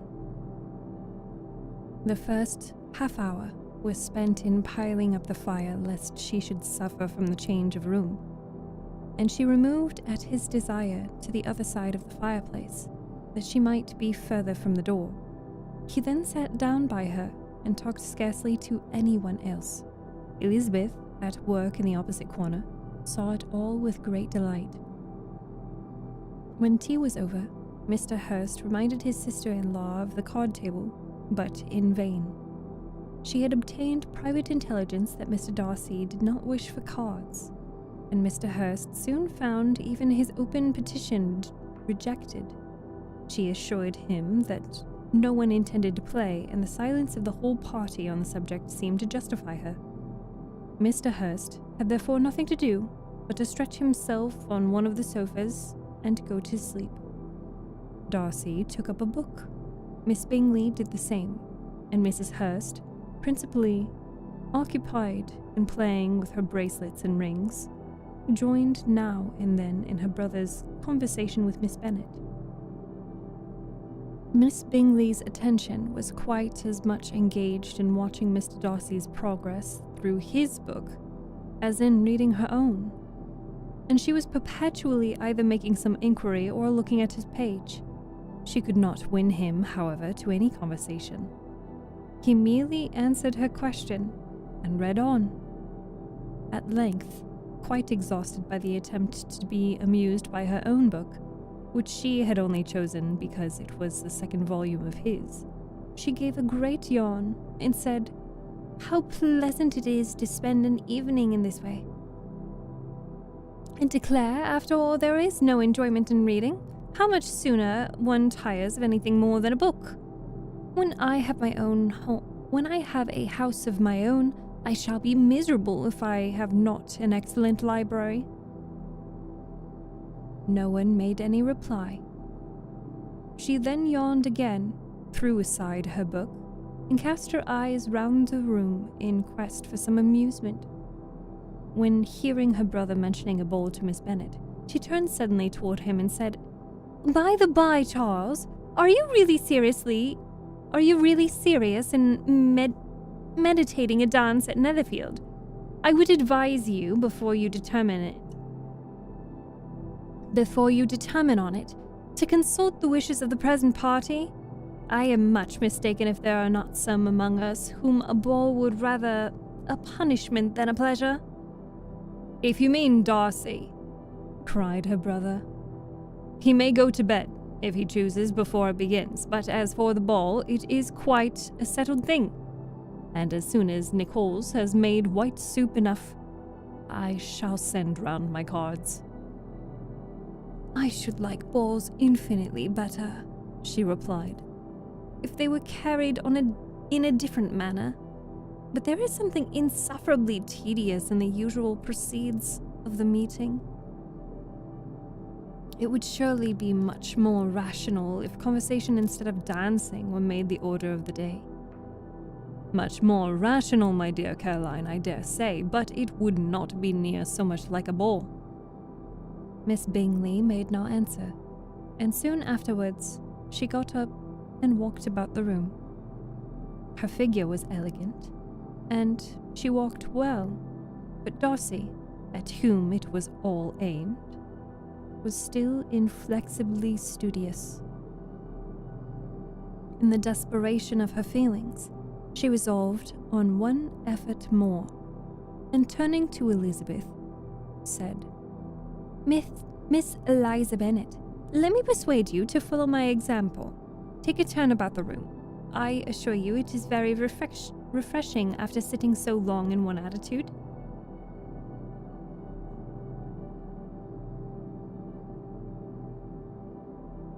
Elizabeth was surprised, but agreed to it immediately.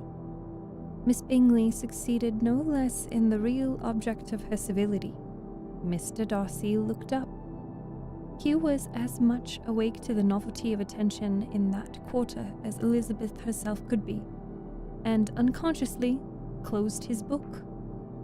He was directly invited to join their party, but he declined it, observing that he could imagine but two motives for their choosing to walk up and down the room together, with either of which motives his joining them could interfere. What could he mean? She was dying to know what could be his meaning, and asked Elizabeth whether she could at all understand him. Not at all, was her answer. But depend upon it, he means to be severe on us, and our surest way of disappointing him will be to ask nothing about it. Miss Bingley, however, was incapable of disappointing Mr. Darcy in anything, and persevered therefore in requiring an explanation of his two motives. I have not the smallest objection to explaining them, said he, as soon as she allowed him to speak. You either choose this method of passing the evening because you are in each other's confidence and secret affairs to discuss, or because you are conscious that your figures appear to be the greatest advantage in walking. If the first, I would be completely in your way, and if the second, I can admire you much better as I sit by the fire. Oh, shocking! Cried Miss Bingley. I never heard anything so abominable. How shall we punish him for such a speech? Nothing so easy, if you have but the inclination, said Elizabeth. We can plague and punish one another, tease him, laugh at him. Intimate as you are, you must know how it is to be done. But upon my honor, I do not. I do assure you that my intimacy has not yet taught me that. Tease, calmness of manner, and presence of mind. No. I feel he may defy us there. And as to laughter, we will not expose ourselves, if you please, by attempting to laugh without a subject. Mr. Darcy may hug himself. Mr. Darcy is not to be laughed at, cried Elizabeth. That is an uncommon advantage, and uncommon I hope it will continue, for it would be a great loss to me to have any such acquaintances. I dearly love a laugh. Miss Bingley, said he, has given me more credit than can be. The wisest and the best of men, nay, the wisest and best of their actions, may be rendered ridiculous by a person whose first object in life is a joke. Certainly, replied Elizabeth. There are such people, but I hope I am not one of them. I hope I never ridicule what is wise and good. Follies and nonsense, whims and inconsistencies do divert me, I own, and I laugh at them whenever I can. But these, I suppose, are precisely what you are without. Perhaps that is not possible for anyone, but it has been the study of my life to avoid these weaknesses, which often expose a strong understanding to ridicule. Such as vanity and pride. Yes, vanity is a weakness indeed, but pride, where there is a real superiority of mind, pride will always be under good regulation.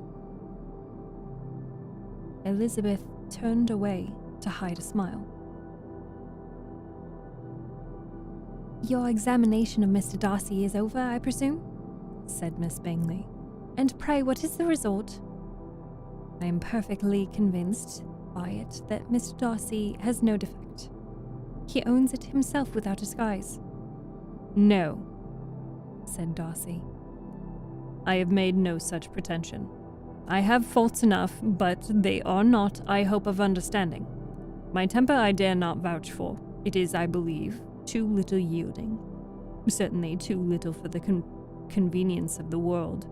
I cannot forget the follies and vices of others so soon as I ought, nor their offences against myself. My feelings are not puffed about with every attempt to move them. My temper, perhaps, can be called resentful. My good opinion, once lost, is lost forever." "That is a failing indeed," cried Elizabeth. "Implacable resentment is a shade in a character, but you have chosen your fault well. I really cannot laugh at it. You are safe from me." "There is, I believe, in every disposition a tendency to some particular evil, a natural defect, which not even the best education can overcome." "And your defect is to hate everybody." "And yours," he replied with a smile, "is willfully to misunderstand them." "Do let us have a little music," cried Miss Bingley, tired of a conversation in which she had no share. "Louisa, will you not mind my waking Mr. Hurst?" Her sister had not the smallest objection, and the pianoforte was opened, and Darcy, after a few moments' recollection, was not sorry for it. He began to feel the danger of paying Elizabeth too much attention.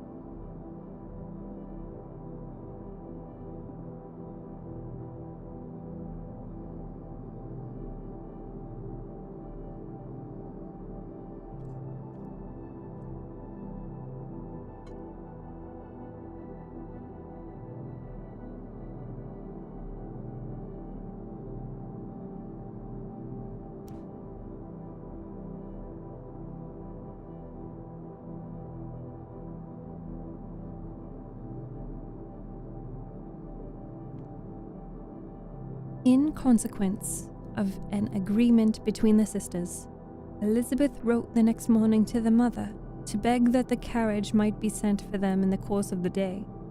But Mrs. Bennet, who had calculated on her daughters remaining at Netherfield till the following Tuesday, which would exactly finish Jane's week, could not bring herself to receive them with pleasure before.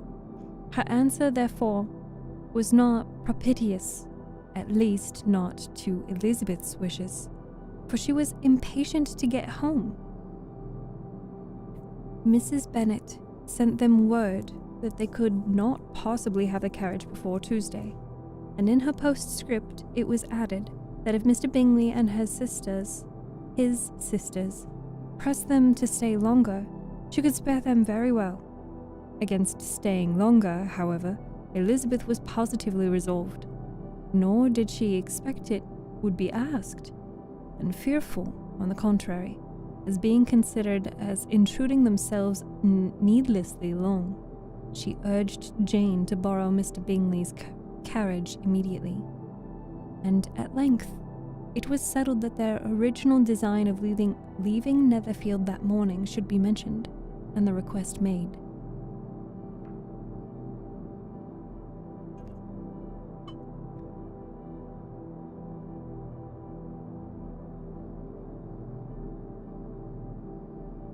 The communication excited many professions of concern, and enough was said of wishing them to stay at least till the following day to work on Jane.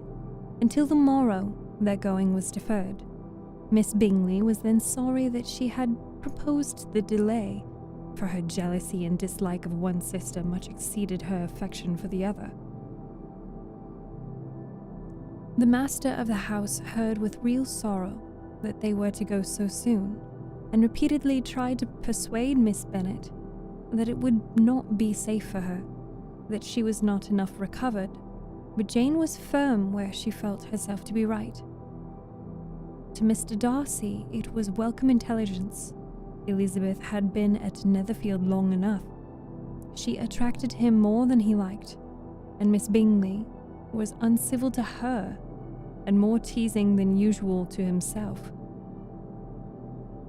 He wisely resolved to be particularly careful that no sign of admiration should now escape him, nothing that could elevate her with a hope of influencing his felicity, sensible that if such an idea had been suggested, his behavior during the last day must have material weight in confirming or crushing it. Steady to his purpose, he scarcely spoke 10 words to her through the whole day of Saturday, and though they were at one time left by themselves for half an hour, he adhered most conscientiously to his book and would not even look at her. On Sunday, after morning service, the separation so agreeable to almost all, took place. Miss Bingley's civility to Elizabeth increased at last very rapidly, as well as her affection for Jane, and when they parted, after assuring the latter of the pleasure it would always give her to see her either at Longbourn or Netherfield, and embracing her most tenderly, she even shook hands with the former. Elizabeth took leave of the whole party in the liveliest of spirits. They were not welcomed home very cordially by their mother. Mrs. Bennet wondered at their coming, and thought them very wrong to give so much trouble, and was sure Jane would have caught cold again. But their father, though very laconic in his expressions of pleasure, was really glad to see them. He had felt their importance in the family circle. The evening conversation, when they were all assembled, had lost much of its animation and almost all its sense by the absence of Jane and Elizabeth. They found Mary, as usual, deep in the study of thorough base and human nature, and had some extracts to admire, and some new observations of threadbare morality to listen to. Catherine and Lydia had information for them on a different sort. Much had been done and much had been said in the regiment since preceding Wednesday. Several of the officers had dined lately with their uncle. A private had been flogged, and it had actually been hinted that Colonel Forster was going to be married.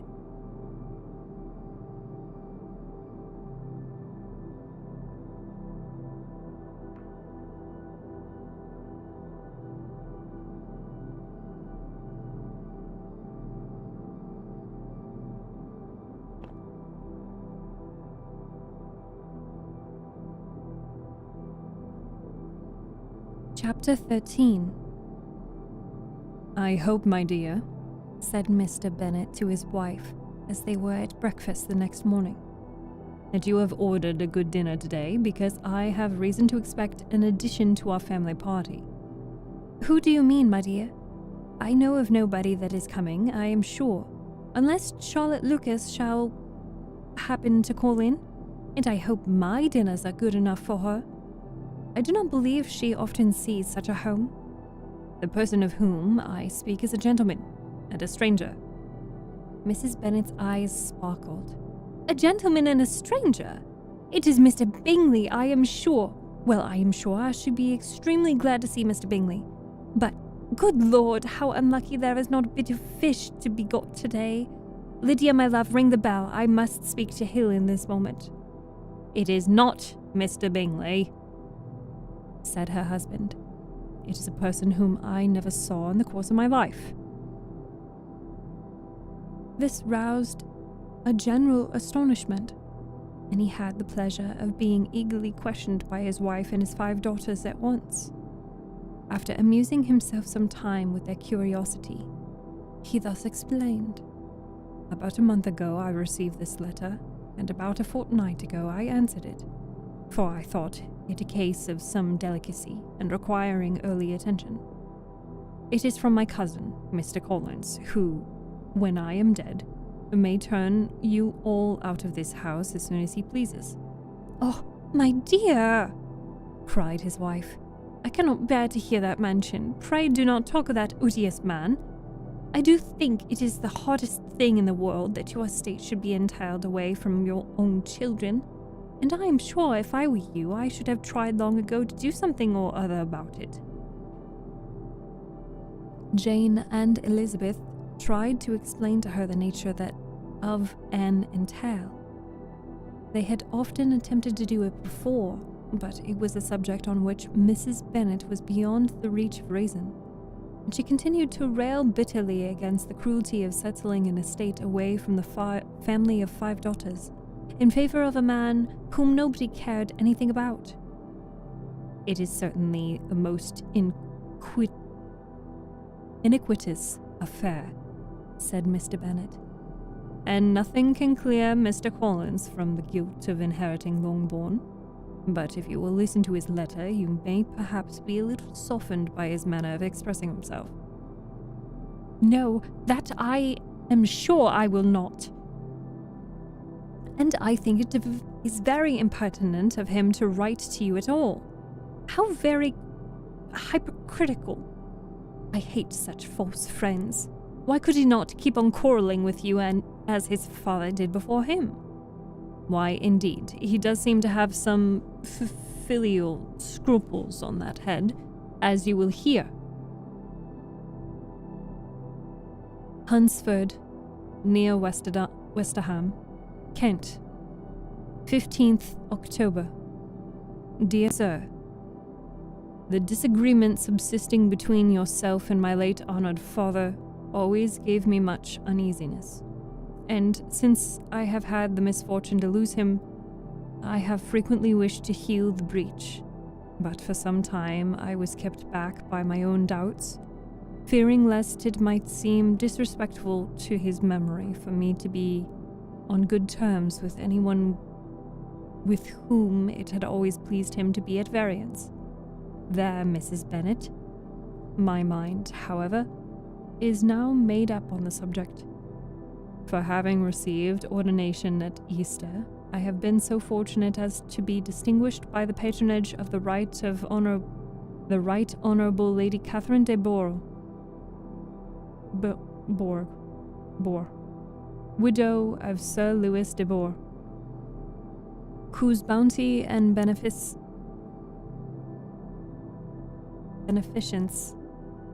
has preferred me to the valuable rectory of this parish, where it shall be my earnest endeavour to demean myself with grateful respect towards her ladyship, and ever ready to perform those rites and ceremonies which are instituted by the Church of England. As a clergyman, moreover, I feel it my duty to promote and establish the blessing of peace in all families within the reach of my influence. And on these grounds I flatter myself that my present overtures are highly commendable, and that the circumstances of my being next in the entail of Longbourn estate will be kindly overlooked on your side, and not lead you to reject the offered olive branch. I cannot be likewise then concerned at being the means of injuring your amiable daughters, and beg leave to apologize for it, as well as to assure you of my readiness to make them every possible amends, but of this hereafter. If you should have no objection to receive me into your house, I propose myself the satisfaction of waiting on you and your family, Monday, November 18th, by 4 o'clock, and shall probably trespass your hospitality till Saturday se'nnight following, which I can do without any inconvenience, as Lady Catherine is far from objecting to my occasional absence on Sunday, provided that some other clergyman is engaged to do the duty of the day. I remain, dear sir, with respectful compliments to your lady and daughters, your well-wisher and friend, William Collins.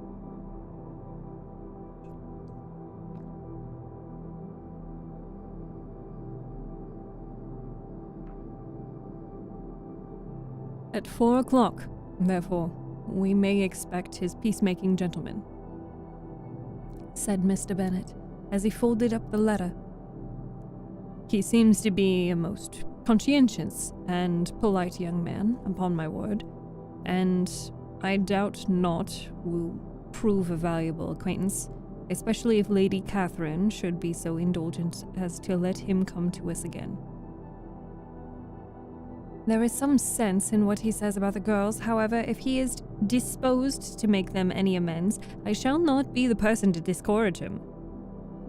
Though it is difficult, said Jane, to guess in what way he can mean to make us the atonement he thinks our due. The wish is certainly to his credit.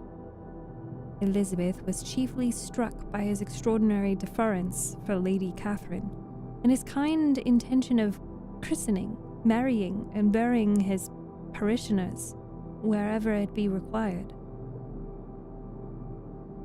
"He must be an oddity, I think," said she. "I cannot make him out. There is something very pompous in his style, and what can he mean by apologizing for the next in the entail? We cannot suppose he would help it if he could. Could he be a sensible man, sir?" "No, my dear, I think not. I have great hopes of finding him quite the reverse. There is a mixture of servility and self-importance in his letter, which promises well. I am impatient to see him." "In point of composition," said Mary, "the letter does not seem defective. The idea of the olive branch perhaps is not wholly new, yet I think it is well expressed. To Catherine and Lydia, neither the letter nor its writer were in any degree interesting. It was next to impossible that their cousin should come in a scarlet coat, and it was now some weeks since they had received pleasure from the society of a man in any other color. As for their mother, Mr. Collins' letter had done away much of her ill will, and she was preparing to see him with a degree of composure which astonished her husband and daughters. Mr. Collins was punctual to his time, and was received with great politeness by the whole family. Mr. Bennet indeed said little, but the ladies were ready enough to talk, and Mr. Collins seemed neither in need of encouragement nor inclined to be silent himself. He was a tall, heavy-looking young man of 25. His air was grave and stately, and his manners were very formal. He had not been long seated before he complimented Mrs. Bennet on having so fine a family of daughters. Said he had heard much of their beauty, and that in this instance fame had fallen short of the truth, and added that he did not doubt her seeing them all in due time disposed of in marriage.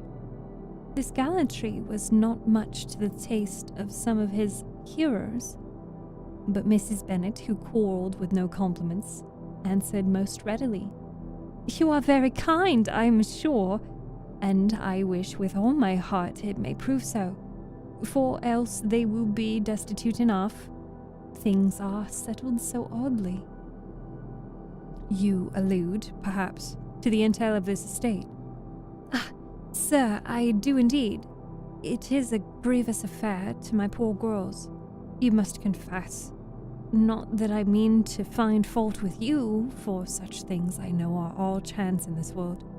There is no knowing how estates will go when once they come to be entailed. I am very sensible, madam, of the hardship to my fair cousins, and could say much on the subject, but that I am cautious of appearing forward and precipitate. But I can assure the young ladies that I come prepared to admire them. At present I will not say more, but perhaps, when we are better acquainted—" He was interrupted by a summons to dinner, and the girls smiled on each other. They were not the only objects of Mr. Collins' admiration. The hall, The dining room and all its furniture were examined and praised, and his commendation of everything would have touched Mrs. Bennet's heart, but for the mortifying supposition of his viewing it all as his own future property. The dinner, too, in its turn, was highly admired, and he begged to know to which of his fair cousins the excellency of its cooking was owing. But he was set right there by Mrs. Bennet, who assured him with some asperity that they were all very well able to keep a good cook, and that her daughters had nothing to do in the kitchen. He begged pardon for having displeased her. In a softened tone, she declared herself not at all offended, but he continued to apologize for about a quarter of an hour.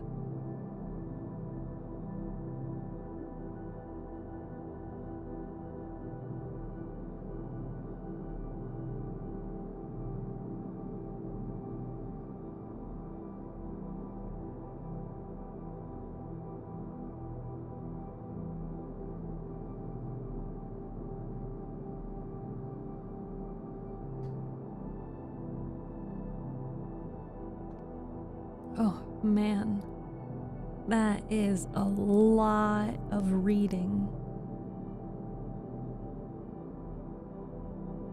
I am all tuckered out.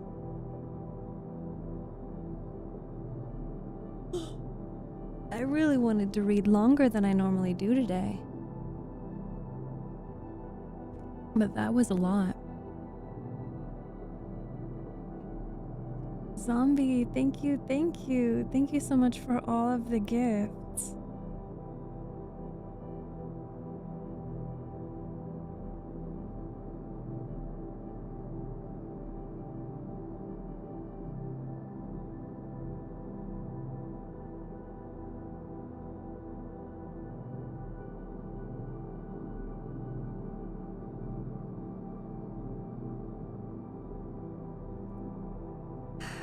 So, how are you guys feeling about the story? Have done water? Yes. Consume water. Oh, look at you, Hadakin. Good fishy. Good fishy, Hadakin.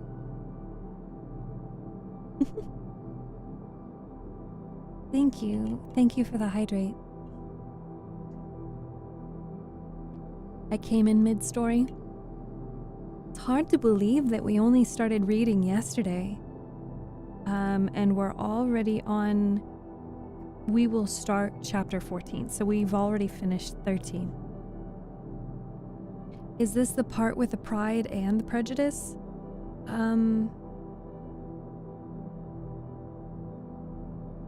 I think we've seen both so far. Oh, I didn't even check if... Okay, yeah.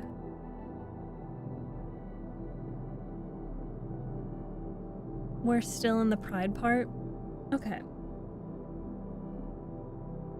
If it's just that, we're just in the pride. Man, it's time for me to go EP. Where is Prejudice?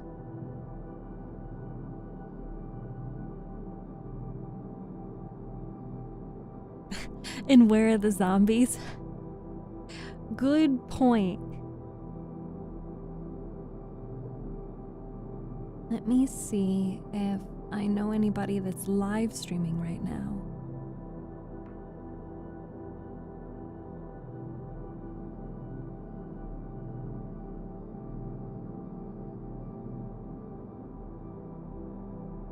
So that we have someone to raid.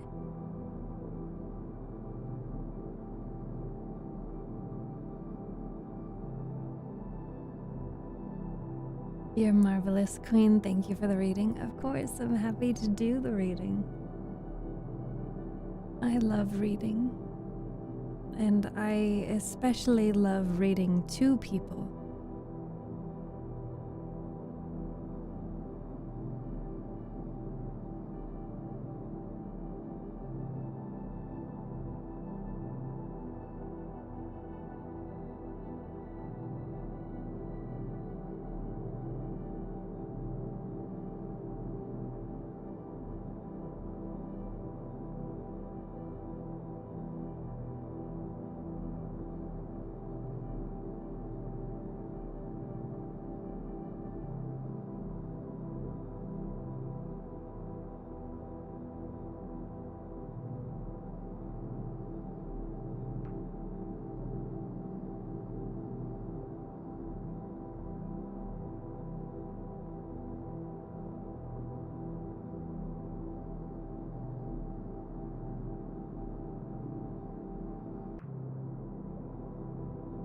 Let's see. Well, I only know one person right now that is doing ASMR, and we saw them yesterday. There's another person who is doing a co-working stream, and that they're like studying stuff. And they're a 3D VTuber, which is pretty cool.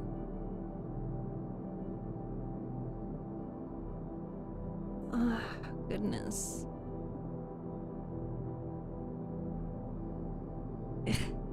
I wonder how wasted you would get if you took a shot every time they said Pride or Prejudice. In the book, if you took a shot for every time they said Pride, I think it would be... reframe it to how many times they mention pride, not like say the word pride, but maybe like per conversation pride comes up. Like when the characters talk about pride, I think we would only have like what, 3 shots so far? Maybe? Dropping want a suggestion? Yeah, of course. I'll take a suggestion.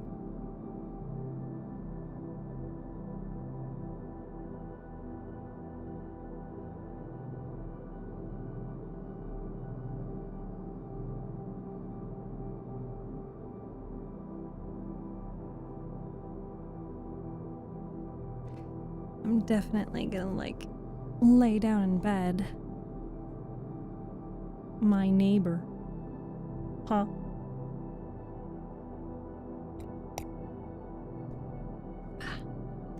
Noodle wolf?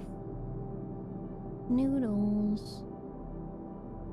Okay, I have to copy, and search. Oop.